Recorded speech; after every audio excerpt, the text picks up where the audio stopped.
Maharashtra superfast news चॅनलमध्ये आपले सहर्ष स्वागत आहे।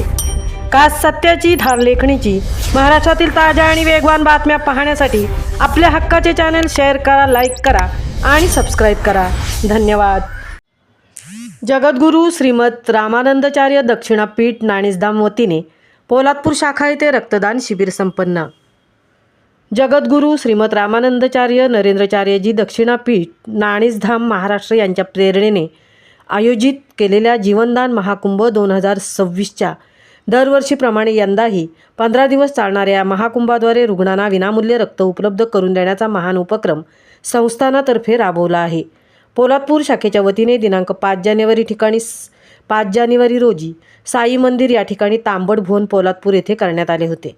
सदरच्या कार्यक्रमाला पोलादपूर पोलीस स्टेशन सहाय्यक निरीक्षक श्री आनंद रावडे तसेच डॉक्टर राजेश सलागरे, अन्य मान्यवरांच्या व जनकल्याण रक्तपेढी संपूर्ण टीम उपस्थितीत सर्व पोलादपूर संप्रदाय सेवक वर्ग तसेच रक्तदाते जास्तीत जास्त रक्तदात्यांनी रक्तदान करून जीवनदान महाकुंभात आपले योगदान दिले। रक्तदान हे श्रेष्ठ दान म्हणून आपल्याबरोबर दुसऱ्यांनाही सांगावे असे आवाहन यावेळी करण्यात आले। सदर कार्यक्रमाला पोलादपूर पोलीस स्टेशन सहाय्यक निरीक्षक श्री आनंद रावडे यांनी शुभेच्छा व संस्थेच्या कार्याचे कौतुक केले। समाजोपयोगी कार्यक्रम राबवले पाहिजेत असे त्यांनी यावेळी सांगितले।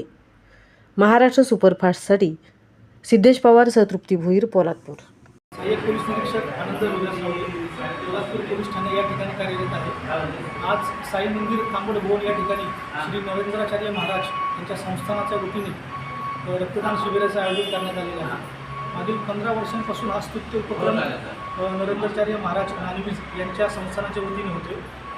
अतिशय स्तुत्य उपक्रम असून समाजातील पोलादपूर तालुक्यातील काही ग्रामीण भागातील जे काही गरजू मंडळी आहेत यांना रक्ताची आवश्यकता असते, यासाठी हा उपक्रम अतिशय अमूल्य असा आहे। वैद्यकीय तपासणी कक्ष, त्याचप्रमाणे हिमोग्लोबिन तपासणी कक्ष, त्यानंतर रक्तसंदर्भातले जे काही आजार आहेत त्या बाबतीमध्ये या उपक्रमाचा खूप उपयोग असा होणार आहे। मी श्री नरेंद्राचार्य महाराज संस्थानाचे खूप पोलीस खात्याच्या वतीने आभार मानतो की त्यांनी हा उपक्रम आमच्या तालुक्यात राबवला। त्यांचे खूप आभार। थँक्यू।